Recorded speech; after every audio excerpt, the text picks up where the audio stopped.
Vamos a hacer el estudio de Parashá quizás 5778 y quisiera leerles un versículo que me parece que es el central. Vayomer Panam Elejubina Jotila. Mi presencia habrá de ir y te concederé reposo a ti. Estas son las palabras que Dios le dice a Moshe después de todos los acontecimientos que va a narrar este sector de la Torá.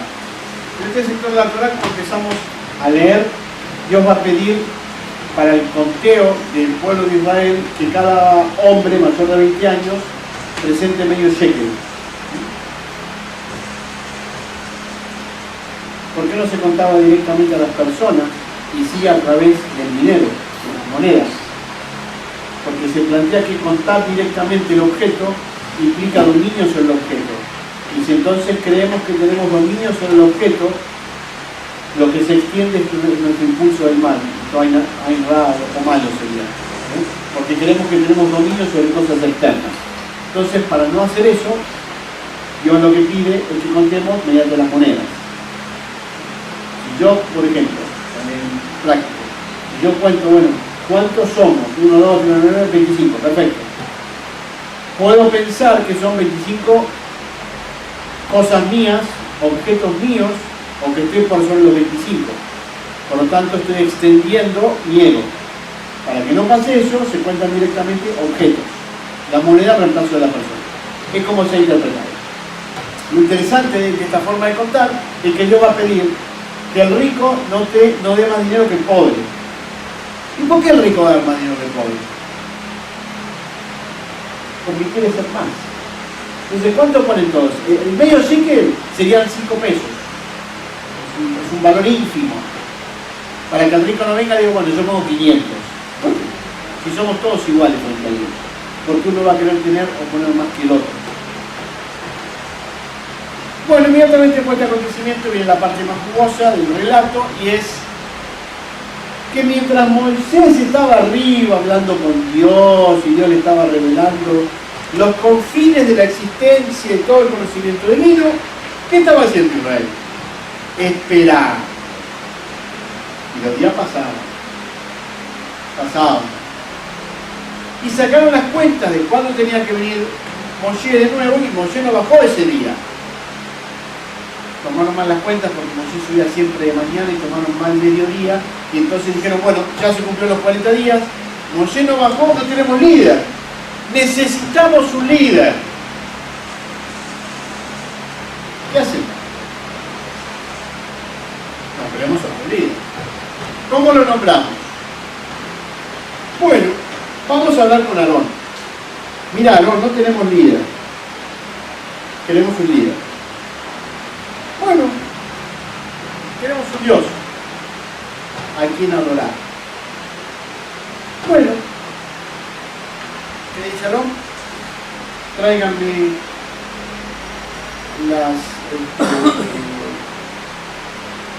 los ornamentos de oro de las mujeres y los niños, y vamos a hacer un ídolo, un dios.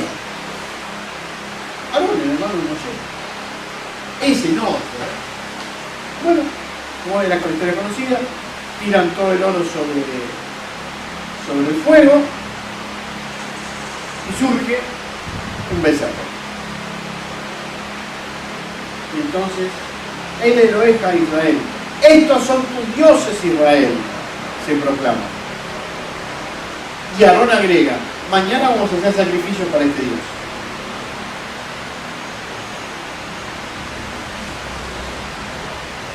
Y al otro día, ¿quién aparece? Moshe. Mientras Moshe venía bajando del cielo, por así decirlo, en contacto con la divinidad, Dios le dice, algo anda mal, ¿eh? Mientras vos estás acá conmigo, ahí abajo, hicieron un becerro. No, no puede ser, estás equivocado, Dios. No, andá y fíjate. Entonces, Moshe se llena de ira. Y le dice a Yoshua, Josué que estaba con él, hay mucho alboroto en el campamento, dice Yoshua. Deben estar preparándose para una guerra. No, le dice Moisés. Están adorando a un becerro. No, no puede ser. O sea, nadie podía creer lo que estaba pasando, pero estaba pasando. ¿Cuál era el tipo de adoración que querían tener? Shlamim, el sacrificio Shlamim, y el saque, jugar. El sacrificio Shlamim, les recuerdo, es el sacrificio de matar un animal. Una parte se quema para Dios, una parte la come el sumo sacerdote o los sacerdotes, y la otra parte la come el pueblo. Es decir, es muy festivo. Y jugar, el tzajek, en hebreo, significa tener relaciones sexuales. Es decir, orgías paganas. Ops. ¿Qué pasó? Bueno, todo eso es lo que vivían en Egipto. Vuelven a reproducir la cultura de la cual vienen. ¿Y Aarón qué hizo en el medio de todo esto? Nada. Cuando baja Moisés le dice a Aarón, no le dice al pueblo que hicieron. Aarón, ¿qué hiciste? El pueblo me lo pidió. Es decir, ellos son los responsables. Yo no tengo nada que ver, ¿eh? Yo hice lo que me pidieron.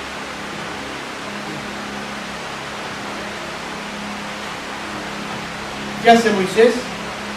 Pone el becerro en el agua, lo da a beber a todos y mueren las personas que habían adorado al becerro. Unos 3.000 más o menos, y la tribu de Leví sale con la espada a matar a los que habían adorado. En total 3.000, pero eran 600.000 hombres. Si mueren 3.000 es el 5%. Es decir, eran pocos. ¿Cómo es que tan pocos condujeron a tantos a semejante horror? Porque la única tribu que no cometió el error fue la tribu de Leví, de ahí se cambió. Todos saben que los primogénitos dejan de ser los que van a servir a Dios para ser la tribu de Leví, los cuales. Muy bien. ¿Y Aarón? Bien, gracias. Dice la tradición de Israel que Aarón es el príncipe de la paz, en el sentido que él estaba en paz con todos los hombres. Y es muy fácil estar en paz con todos los hombres cuando uno no se juega. Es muy fácil. ¿Quién llevaba toda la carga? Moshe. ¿Qué hizo Moshe? Va y le dice a Dios, no destruyas al pueblo, sacame a mí el libro de la vida. Es la primera vez que Moisés se hace cargo de ser líder del pueblo. Hasta ese entonces fue Dios siempre que le dijo, y vas a hacer esto, y yo te dije a vos, y vas a hacer aquello. Ahora es al revés. Ahora Moisés es el que le pide a Dios, no destruyas a este pueblo. ¿Cómo termina la historia? Que Dios termina dando las segundas tablas, que esas tablas ya no se las dio Dios a Moisés, sino que Moisés las preparó y Dios las escribió con el dedo. Que Dios se le revela a Moisés y le revela sus 3 atributos principales. Lo interesante para mí de todo este relato, que vamos a ir más profundo ahora, es que Aarón no fue castigado y que el pueblo no fue castigado. Sin embargo, en la historia de los 12 espías, el pueblo fue castigado. Y esa generación no entró a Eretz Israel, no por idolatría, sino por no haber creído en que el Dios de Israel los iba a ayudar a vencer a los pueblos que estaban en la tierra prometida. Interesante eso. Porque Dios pudo haber dicho con esa generación, no, son idólatras, que ellos mueran y que queden sus hijos y sus esposas. ¿Cuál fue la diferencia entre un hecho y el otro? Que en la cuestión de los 12 espías, el pueblo lo que decide es nombremos otro Rosh, otro líder, es decir, nombremos otro Dios. Mientras que con el becerro de oro no querían adorar a otro Dios, querían adorar a él mismo Dios, pero con una forma determinada, la de un becerro. Es decir, descendieron en la forma de adorar. Necesitaban una imagen, que fue lo que Dios les había prohibido en los mandamientos. Ahora vamos a ir un poco más profundo. Dice el Zohar, y esto es una interpretación, no tiene por qué ser así. Dice el Zohar, que en realidad no pasó eso, pasó otra cosa. Cuando nosotros leemos el capítulo 1 y 2 de Ezequiel, vamos a ver que Ezequiel ve el trono divino. Cuando ve el trono divino, ve 4 formas: un hombre, un león, un águila y un becerro. Bueno, entonces, y todos tenían en sus pies, esa forma, la forma de los pies del becerro. Entonces, dice el Zohar, que dados los acontecimientos en el monte Sinaí con la revelación divina, el pueblo vio el trono divino,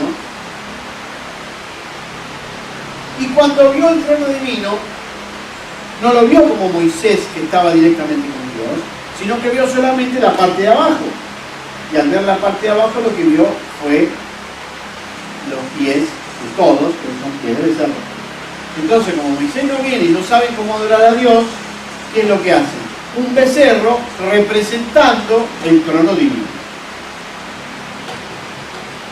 Tiene su sentido. Medio acomodado, ¿no? Medio acomodado.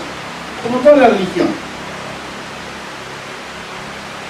La contrapartida de esto, que eso no lo va a decir obviamente, es que el becerro era adorado en Egipto. Y esa generación sale de la idolatría. Y cuando llegaron al punto culmine de no tener líder, ¿cómo hacen para tener un líder? Vuelven a sus costumbres idólatras. Uno puede tomar una interpretación o la otra. Básicamente, sea una o sea la otra, lo que está en juego aquí, nada más y nada menos, es el concepto de idolatría. Y el concepto de idolatría, de adorar lo que no es Dios, o de adorar a Dios en formas que no deben ser hechas, o adorar a un Dios que es uno y único en muchas partes, tiene que ver con nuestra conciencia. Porque cada uno sabe si busca intermediarios en su relación con Dios. Cuando leímos la parte de allá, 1 Corintios, 4, veíamos este discurso que estaba haciendo Rav Shaul respecto a la comida, muy mal interpretado por la sociedad occidental, donde se plantea que Rav Shaul con eso también elimina el kashrut, la forma de comer del pueblo judío, que no es así. Lo que Rav Shaul le está diciendo a los corintios, que venían todos de la idolatría, cuando se incorporan a la comunidad, ¿qué hacer con la alimentación? Porque Dios específicamente dice en Levítico capítulo 11 qué se puede comer, qué no se puede comer, y que no se tiene que comer sangre.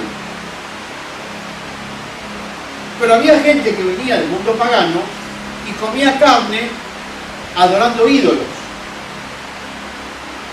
Entonces, si vos le vas a hablar de un único Dios y le vas a hablar de la Torá, lo que Rav Shaul dice, por misericordia, si vos no sabés que esa carne es para adorar ídolos, comé con ellos. Para que no queden fuera de la revelación divina por algo que los vas a poder ir educando después y enseñando. Pero si sabés que es para adorar ídolos, entonces no participes por una causa de conciencia. Es decir, cada uno tiene su propia conciencia. Y en su propia conciencia está la voz divina. ¿Dónde estaba la voz divina en Aarón?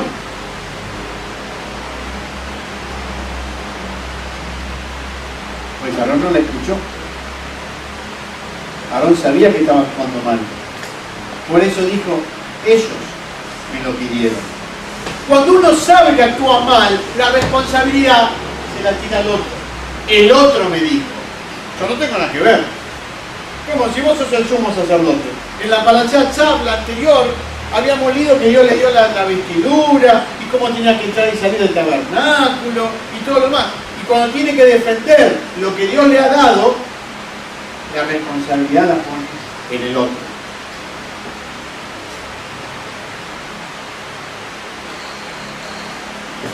¿Y qué iba a hacer Moisés? Lo que hace mi hermano. ¿Qué iba a hacer Dios? ¿También iba a matar al sumo sacerdote? No, no tiene que tener paciencia. Las cosas son como son, no como las queremos pintar. Aarón se equivocó tanto como el pueblo. La misericordia divina lo perdonó. Bien. El pecado. ¿El pecado es individual o es social? Dios acaba de decir en esta parashá, no voy a matar a todo el pueblo, sino el que peque es el que va a recibir el castigo. Pero ¿cómo es el pecado? Es el error frente a la Torá, frente a la voluntad divina, frente a la revelación divina. ¿Es individual o es social? ¿Quiénes se equivocaron? ¿Aarón? ¿Los seres Rab, la muchedumbre? ¿Los que entraron con Israel, que eran todos paganos? ¿Todo el pueblo de Israel o solamente los que adoraron?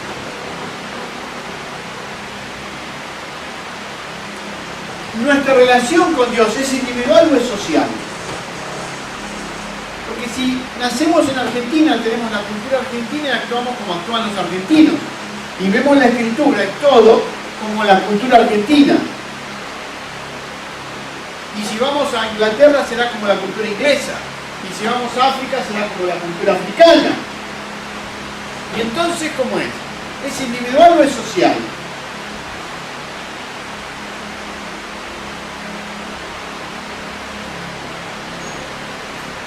A ver. Con el respeto que merece, viene un japonés, nos ve trabajar a nosotros en Argentina y dicen, ¿acaso es todo vago? Nadie trabaja. ¿Por qué? Porque trabajamos 8 horas. ¿Ellos qué jornada tienen de trabajo? El día entero. Para su cultura es de una forma, para nuestra cultura es de otra forma.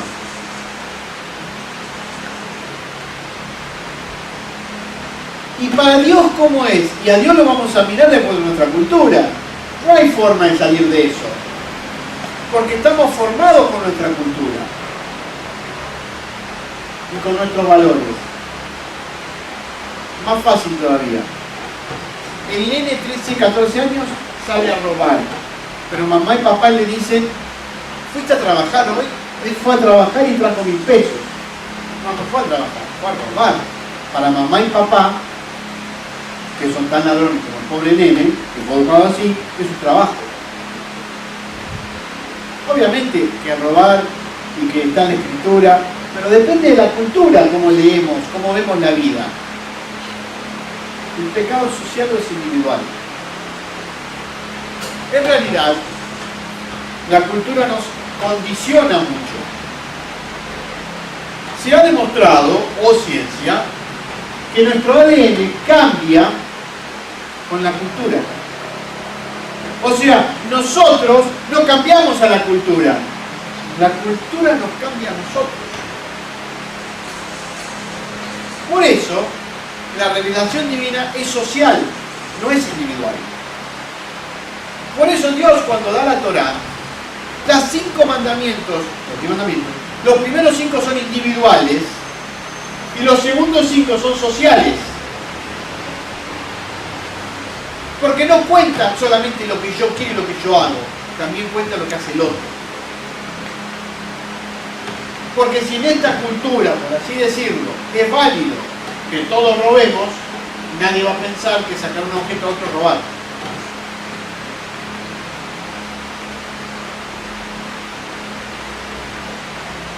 Por eso es que Dios habla en función de pueblo y no en función de individuo.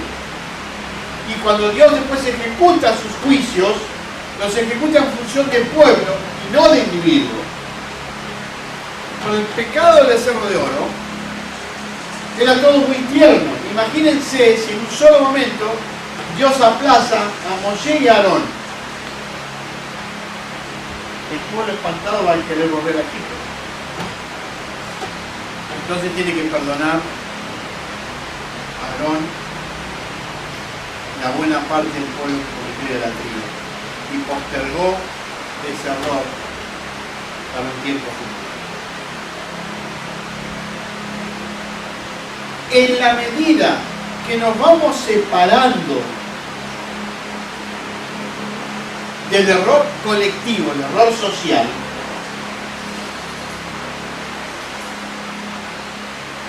es que nos vamos encontrando en una mayor intimidad con Dios. Y eso tiene un precio. A mayor intimidad con Dios, lamentablemente, menos vínculos sociales. No la aislación absoluta, pero menos vínculos sociales. Porque ya no participo de lo que hace la masa. Y ya no pienso como piensa la masa. Y entonces, en ese caso, no adoraría el becerro de oro. El problema, cuando llego a ese punto, es que tengo que definir entre lo que me parece que es correcto frente a la divinidad y lo que hacen los otros. Pero si no hago lo que hacen los otros van a hablar mal de mí. Y ahí tengo que decidir qué es más importante. Mi valor frente a Dios o mi valor frente a los otros. ¿Qué hizo Aarón? Ellos me lo pidieron. Quedé bien con todos. Quedo bien con Dios porque en realidad me lo pidieron ellos, yo no tengo nada que ver, y quedo bien con ellos porque se los hice. Ah, muy sabio.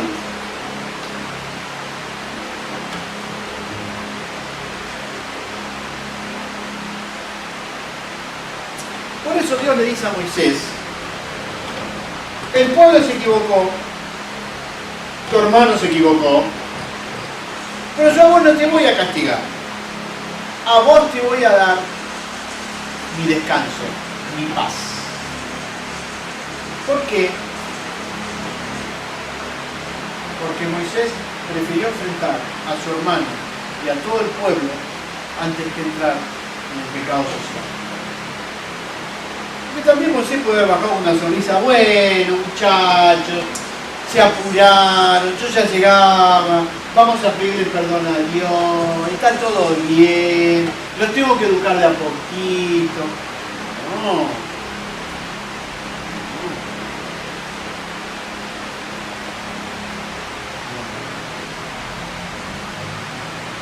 No son así las leyes divinas, es medida por medida. Y eso lo ha establecido Dios, que es el que nos ha creado. Entonces en este acontecimiento vemos muchas cosas, entre las cuales que el sacerdocio siempre, por una cuestión de estatus social, va a tratar de llevarse bien con el pueblo. La institución va a tratar de ser social. Y cuando la institución se vuelve social, termina cayendo en la lejanía de la divinidad. Porque en el nombre de la institución hay que llevar al pueblo como ovejitas.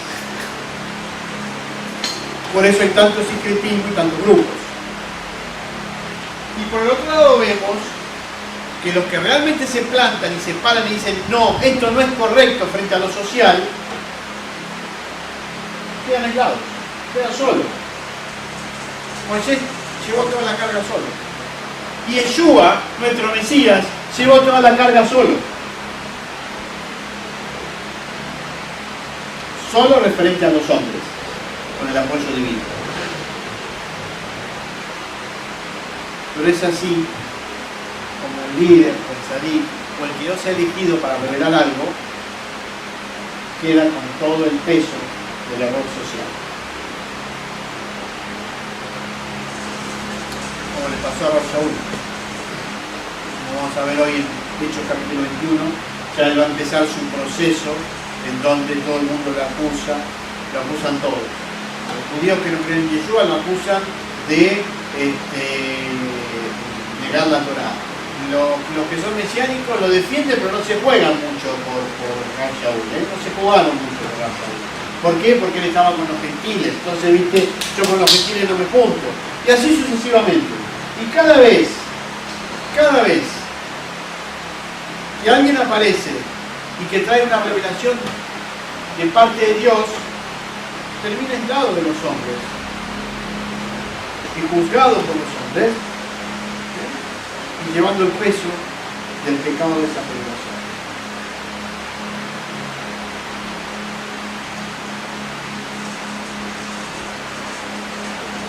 En resumidas cuentas, la verdad es que si hacemos una estampita, una fotito, una cruz, un Magen David, la foto del Rebbe de no sé qué cosa, y lo adoramos,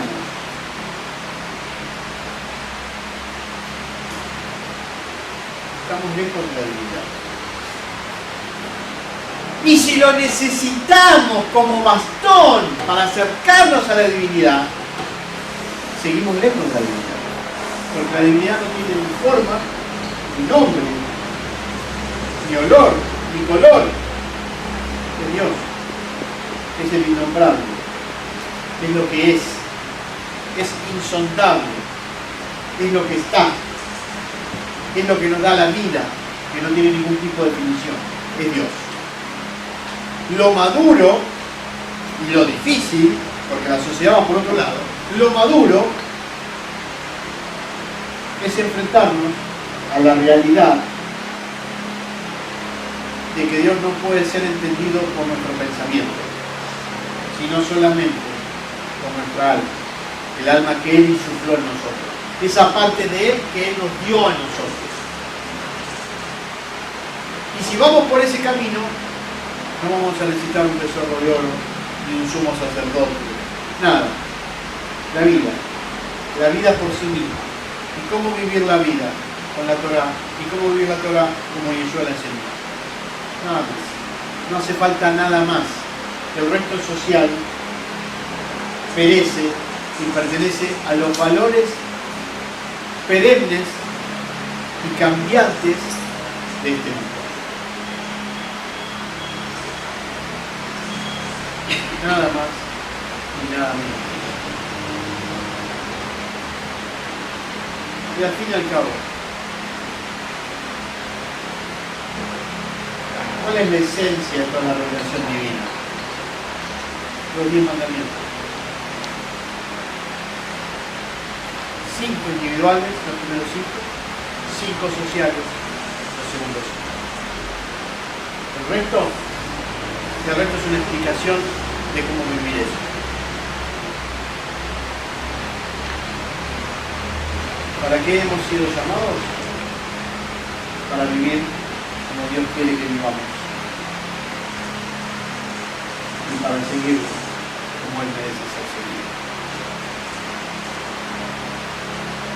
Y estar fuertes cuando la sociedad sigue por su sendero, alejándose de la divinidad. Voy a cerrar con lo siguiente. Ayer tuvimos un intercambio de opiniones con Cristina en la mesa de Shabbat en Argentina. Voy a bajar todo esto a la Argentina. ¿Por qué? Porque tenemos ideas políticas, creo que diferentes y opuestas.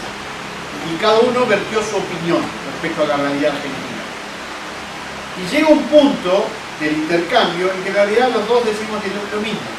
Tenemos un serio problema cultural en la Argentina y una enorme corrupción del partido A, del partido B o del partido J.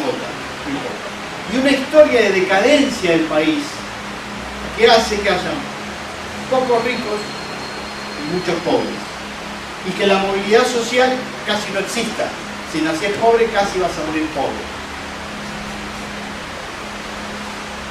¿Y cómo salimos de eso? Y la verdad que o nos metemos a todos presos, entonces nos quedan argentinos. ¿Qué hacemos con todo eso? Y hay que hacer un cambio cultural.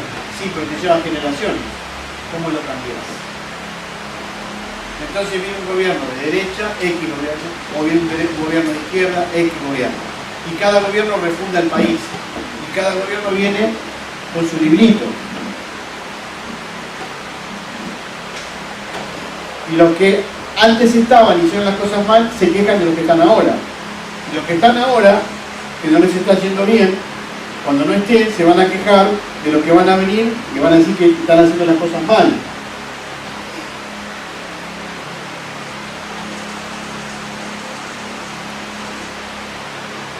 Tenemos un problema social muy grande en la Argentina. Y mientras no cambiemos ese problema social, el país no va a mejorar, lamentablemente. Estamos todos inmersos en eso.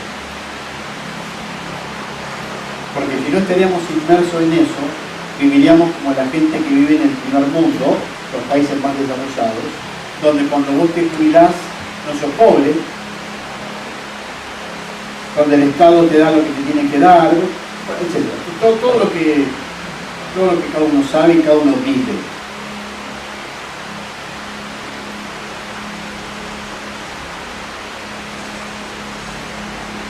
En la Argentina, hasta que no pensemos como argentinos, no vamos a salir nunca adelante. ¿Qué es pensar como argentinos?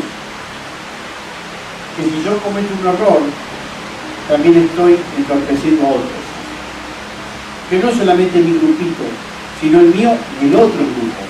Que no es solamente la industria o el agro, que es la industria del agro y la minería, bueno, y todo lo que fuere. Y toda la gente que vive todo eso, y que una cosa, y que somos todos. No somos el grupito que gobierna en el momento para mi grupito y para mi este y para el otro. Conciencia de sociedad. Algo que la Argentina lamentablemente no tiene. Lamentablemente no tiene. Y me parece que, espero equivocarme, pasarán generaciones hasta que tengamos esa conciencia. Mientras tanto, nuestra generación va a ir pasando en un país caótico. Si viviéramos en Argentina los 10 mandamientos y el país era mayor, y no debería tanto haber tanta pobreza. Pero a su vez, tendríamos que ser justo con las leyes. Y con las leyes no somos justos. Y cometemos errores que después no sabemos cómo salir de ellos. Y voy a dar un ejemplo, sin ofender a nadie. Si ustedes quieren ir a vivir a Canadá o a Australia o a Estados Unidos, ustedes no pueden ir y decir, bueno, yo vengo a vivir acá. Ustedes tienen que tener primero un trabajo de esos países. No te puedes ir a atender a un hospital de cualquier lugar del mundo y que te atiendan gratis.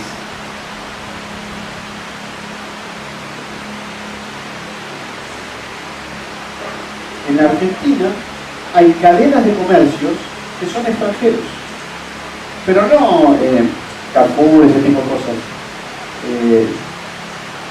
de Latinoamérica. ¿Cómo puede ser?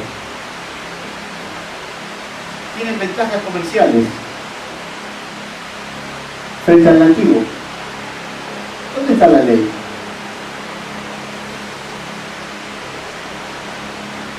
¿Qué es lo malo de eso? Que le quitas un puesto de trabajo a un nativo. Ahora, si querés hacer eso, vení, hacé todos los papeles legales y entonces vas a estar legal en el país. Perfecto. Entonces eso es uno más en la Argentina.